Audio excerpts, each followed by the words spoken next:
अस्सलाम वालेकुम friends, agriculture online के साथ मैं हूं फ़र्रुख एजाज़। आज एक और वीडियो में आपको खुशामदीद कहते हैं और आज की वीडियो में हम डिस्कस करेंगे गंदम की कीमतों के हवाले से। गंदम की, जैसा कि आप सब जानते हैं कि हुकूमत गंदम की सपोर्ट प्राइस 1800 रुपये फ़ी मन मुकर्रर कर चुकी है और इसकी बाकायदा अनाउंसमेंट भी कर दी गई है। आज की वीडियो में हम डिस्कस करेंगे कि ऐसा क्या हुआ है कि हुकूमत को एकदम से गंदम की सपोर्ट प्राइस 1800 करनी पड़ गई है, जबकि गुज़श्ता कुछ अरसे से हम देख रहे थे कि हुकूमत की जानिब से बिल्कुल भी इस हवाले से ज़ीरो टॉलरेंस का मुज़ाहरा किया जा रहा था और हुकूमत बिल्कुल भी तैयार नहीं थी गंदम की सपोर्ट प्राइस बढ़ाने के हवाले से। तो एकदम से ऐसा क्या हुआ कि हुकूमत को अपना फ़ैसला तब्दील करना पड़ा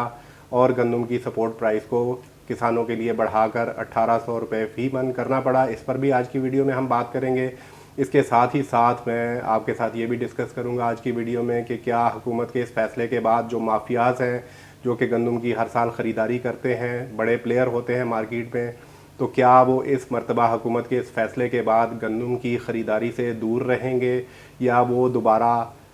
इन होंगे इस गेम में इस साल भी। और इसके साथ ही साथ मैं आपको ये भी शेयर करूंगा आपके साथ कि जो प्लेयर्स हैं उन्हें गंदम से दूर रखने के लिए हुकूमत क्या इकदाम कर रही है, और इसके अलावा जो गंदम के टारगेट्स हैं और हुकूमत के जो दीगर इकदाम हैं गंदम के हवाले से, उन पर भी आज की वीडियो में बात होगी। और सबसे आखिर में जो आज़ादाना जो राय है गंदम की कीमतें अप होने के हवाले से, वो भी मैं आपसे आज की वीडियो में शेयर करूँगा। तो सबसे पहले बात कर लेते हैं इस हवाले से कि हुकूमत को एकदम से ऐसा क्या ख्याल आया कि गंदम की सपोर्ट प्राइस को बढ़ाकर 1800 रुपये फ़ी मन कर दिया जाए, जबकि गुज़श्ता कुछ इजलासों से हम देखते आए हैं कि काबीना में 3 से 4 मरतबा इस मामले को ले जाया गया गंदम के जो वफाकी वजारत नेशनल फूड सिक्योरिटी है उसकी जानिब से कि गंदम की सपोर्ट प्राइस को बढ़ा दिया जाए, लेकिन काबीना ने हर मरतबा इसकी नफ़ी की और वजारत नेशनल फूड सिक्योरिटी को कोई भी खातिर ख्वाह कामयाबी नहीं हो सकी। उसकी वजूहात भी आपके साथ शेयर करेंगे। उसकी सबसे बड़ी वजह तो ये थी कि जब ये कैबिनेट में मामला जाता रहा तो वहाँ पर जो किसानों के लिए दर्द रखने वाले जो लोग हैं, या कह सकते हैं कि किसानों के लिए बात करने वाले जो मुंह हैं, वो बहुत कम थे। तो अब जो मीटिंग हुई है जो रिसेंटली, जिसमें ये तय किया गया है कि किसानों के लिए सपोर्ट प्राइस को बढ़ा दिया जाए, वो स्पेसिफ़िकली एक तो सूबों की एफ़र्ट से वज़ीर आज़म की ज़ेर क़यादत मुनक़िद हुई और उसमें वज़ीर ख़ज़ाना और जो सिर्फ़ मुतल्लिका हुकाम थे उनके अलावा कोई भी कैबिनेट का मेंबर जो है वो शरीक नहीं हुआ। तो इसलिए भी जो स्टेक होल्डर्स थे, यानी कि सूबे थे और वजारत नेशनल फूड सिक्योरिटी थी, वो वज़ीर आज़म को ये समझाने में कामयाब रही कि किसानों के लिए जो गंदम की सपोर्ट प्राइस है उसको बढ़ाना कितना नागुज़ीर है। इसके अलावा मैं आपको बताऊं कि जो अभी रिसेंटली एफ़र्ट्स हो रही थी हुकूमत की जानिब से गंदम को इंपोर्ट करने के हवाले से, उसमें जो मिनिमम जो बिड्स आई हैं हुकूमत को, वो भी 2000 से 2100 के दरमियान में थी। तो इसी वजह से जो है हुकूमत अब तक गंदम इंपोर्ट भी नहीं कर पाई है और हुकूमत को वो तमाम बिड्स जो हैं वो मनसूख करनी पड़ी हैं। और यही बात वज़ीर आज़म को इस इजलास में समझाई गई कि इंटरनेशनल मार्केट में जो गंदम की कीमतें हैं वो बहुत ज़्यादा हैं। वज़ीर आज़म को इस इजलास में ये भी बताया गया कि जिस तरह से 2020 में सिचुएशन पैदा हुई थी कि उस वक्त भी हुकूमत से ये कहा गया था कि गंदम की सपोर्ट प्राइस को बढ़ा दिया जाए अगर मार्केट में गंदम की प्राइसेस को और अवेलेबिलिटी को स्टेबल रखना है, तो उसके लिए गंदम की प्राइसेस को बढ़ाना नागुज़ीर है। लेकिन उस वक्त भी हुकूमत ने ये किया था कि गंदम की सपोर्ट प्राइस को बढ़ाकर सिर्फ 1400 रुपये किया था और इंटरनेशनल मार्केट में गंदम की प्राइसेस बहुत ज़्यादा थीं। वजारत नेशनल फूड सिक्योरिटी का उस वक्त भी ये मौक़िफ़ था कि अगर इंटरनेशनल मार्केट की जो प्राइसेस हैं उनके करीब नहीं लाया जाता जो मुकामी गंदम की प्राइसेस हैं, तो गंदम की शॉर्टेज होगी और जो सूबों को अपने टारगेट हासिल करने में मसला होगा। लेकिन वज़ीर आज़म की जानिब से ये कहा गया था कि हुकूमत के इस फ़ैसले से जो आवाम के लिए मुश्किलात हैं वो बढ़ेंगी, लिहाजा गंदम की सपोर्ट प्राइस को 2020 में सिर्फ 1400 रुपये तक रखा गया और उसके बाद उसके आफ्टर इफ़ेक्ट्स सब ने देखे कि गंदम की फसल आने के 2 माह के बाद ही गंदम की कीमतें बढ़ना शुरू हो गई और गंदम की कीमतों ने टच किया 2400-2500 तक, और हुकूमत को काफ़ी ज़्यादा मसाइल का सामना करना पड़ा और एक बड़ी क्वांटिटी हुकूमत को इम्पोर्ट भी करनी पड़ी। तो यही चीज़ वज़ीर आज़म के साथ दोबारा रखी कि इस वक्त भी वही सिचुएशन है कि आलमी मार्केट में गंदम की प्राइसेस बहुत ज़्यादा हैं, और अगर मुकामी किसान को अच्छी कीमत नहीं दी जाती तो जो माफियाज हैं जिनके ख़िलाफ़ इमरान खान जद्दोजहद करते हैं और अपनी हर तकरीर में उनके हवाले से बात भी करते हैं, तो उसका तमाम तर फ़ायदा माफियाज को जाएगा और हुकूमत को दोबारा से अपने टारगेट अचीव करने में मसाइल का सामना होगा। तो इस तमाम तर सूरत हाल को समझते हुए बिल आखिर वज़ीर आज़म ने एग्री किया और गंदम की सपोर्ट प्राइस को बढ़ाकर, जैसा कि स्टेक होल्डर्स ने वज़ीर आज़म को सजेस्ट किया था कि 1800 रुपये मिनिमम कर दी जाए,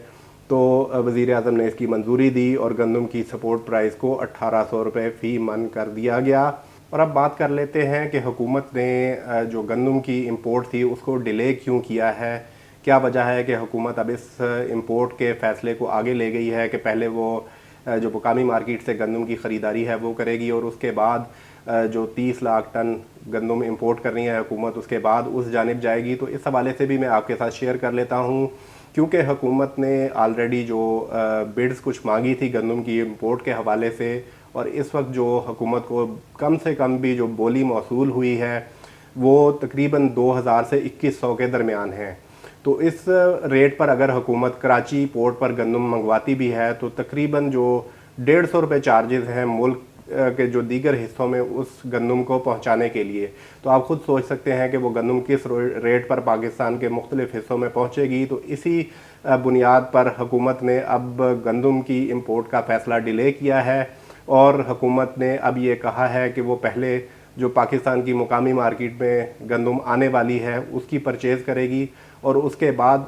जो 30 लाख टन गंदम इंपोर्ट करनी है उसका फ़ैसला उसके बाद किया जाएगा। तो इंटरनेशनल मार्केट में जो ज़्यादा प्राइसेस हैं उन्हीं की वजह से ये फ़ैसला डिले हुआ है। और अब बात कर लेते हैं कि जो माफियाज हैं क्या वो इस खेल से बाहर रहेंगे। गंदम की जो सपोर्ट प्राइस 1800 रुपये मन कर दी है, क्या अब माफियाज गंदम की ख़रीदारी इस साल नहीं करेंगे? तो इस पर बात कर लेते हैं। तो मैं यहाँ पर आपको बताता चलूँ कि माफियाज का जो मार्जिन है वो कम ज़रूर हुआ है, लेकिन इस वक्त भी इंटरनेशनल मार्केट की जो प्राइसेस हैं और अगर उसको मुल्क में तकसीम करना है तो उस हवाले से देखा जाए तो माफियाज के लिए इस वक्त भी मार्जिन मौजूद है और वो यकीनन अपनी कैपेसिटी के मुताबिक पूरी कोशिश करेंगे गंदम की ख़रीदारी के हवाले से, क्योंकि आप सब जानते हैं कि पाकिस्तान से गंदम अफ़गानिस्तान भी जाती है और बल्कि बाज़ औक़ात जो नेशनल असम्बली में मीटिंग्स हुई हैं उनमें बाकायदा तौर पर ये कहा भी गया है कि क्योंकि अफ़गानिस्तान जो गंदम जाती है उसको रोकना पॉसिबल नहीं है और वो किसी न किसी तरीके से वो गंदम आटे की सूरत में निकल जाती है वहाँ पर, तो इसको उस अफ़गानिस्तान के टारगेट को भी बाज़ाब्ता तौर पर पाकिस्तान के ख़रीदारी के टारगेट में शामिल कर लिया जाए, लेकिन अभी तक इस पर कोई भी हतमी फ़ैसला नहीं हुआ है। तो अफ़गानिस्तान बहुत ज़्यादा गंदम निकलती है, तो इंटरनेशनल प्राइसेस को अगर देखा जाए तो यकीनन प्लेयर्स की ये कोशिश होगी कि गो कि उनका मार्जिन कम हो चुका है लेकिन वो भी इस खेल में इन रहें और उनकी जानिब से भी बाकायदा तौर पर ये कोशिश की जाएगी कि वो ख़रीदारी करें। अब मैं आपको बताता हूँ कि हुकूमत क्या इक़दाम करने जा रही है माफियाज को इस खेल से बाहर रखने के लिए। एक तो जैसा कि सपोर्ट प्राइस बढ़ा दी गई है हुकूमत की जानिब से और 1800 रुपये मन करके उनका मार्जिन कम किया गया है, और दूसरा इसके साथ ही साथ हुकूमत अपने टारगेट्स जो उसने मुकर्रर किए हैं गंदम की ख़रीदारी के हवाले से उनको अचीव करने के हवाले से एंटी होर्डिंग एक्ट भी नाफिज करने जा रही है, यानी कि किसी को भी इजाफी गंदम ज़ख़ीरा करने की इजाज़त नहीं होगी। इसके अलावा जो बैंक क्रेडिट्स हैं वो भी सिर्फ़ इस मरतबा गंदम ख़रीदारी के हवाले से या तो फ्लोर मिल्स को मिलेंगे या फिर उन रजिस्टर्ड कंपनीज़ को मिलेंगे जो कि हुकूमत के पास रजिस्टर्ड हैं और उन्हें अपने तमाम तर स्टॉक्स ज़ाहिर करने होंगे। फ्लोर मिल्स के लिए भी ये लाजमी करार दिया गया है कि जितना वो स्टॉक ख़रीदेंगे उसे वो अपने पास होल्ड नहीं कर सकते और उन्हें उसे आटा पीस कर उसको मार्केट में देना होगा, यानी कि जितने स्टॉक्स फ्लोर मिल्स ख़रीदेंगी उन्हें वो अपने पास रोक नहीं सकते। तो ये वो इक़दाम हैं जो हुकूमत करने जा रही है गंदम की जो अवेलेबिलिटी है उसको दस्तयाब रखने के हवाले से। इसके साथ ही साथ मैं यहाँ पर यह भी बताऊँ कि जो हुकूमत की जानिब से ये कहा गया है कि 200 मन से ज़ायद गंदम अगर कोई शख्स परचेज़ करता है या अपने पास होल्ड करता है तो उसे भी इस तमाम तर सूरत हाल को हुकूमत के सामने डिक्लेयर करना होगा कि उसने 200 मन गंदम अपने पास होल्ड की है या ख़रीदी है, तो वो चीज़ें हुकूमत के सामने शो करनी पड़ेंगी। इसके अलावा अगर ओपन जो कीमतें जाएंगी, उस हवाले से मैं आपके साथ शेयर करूं कि जो माहिरीन हैं उनका यही कहना है कि इस साल भी जो गंदम की कीमतें हैं वो 2000 प्लस में जाएंगी और मार्केट में जो तकरीबन 2000 से 2100 और 2200 के दरमियान मुख्तलिफ सूबों में वेरी करेंगी। तो ये वो तमाम मालूमात थी गंदम के हवाले से और अंदरूनी बातें थी जो कि मैंने सोचा कि आपके साथ शेयर की जाएँ। इन तमाम मालूमात की बुनियाद पर किसान भाई अपनी फसल के हवाले से यकीनन बेहतर फ़ैसला कर सकेंगे। मज़ीद भी जो अपडेट्स होंगी वो हम आइंदा वीडियो में आपके साथ शेयर करेंगे। नेक्स्ट वीडियो तक के लिए इजाज़त दीजिए। अल्लाह हाफ़िज़।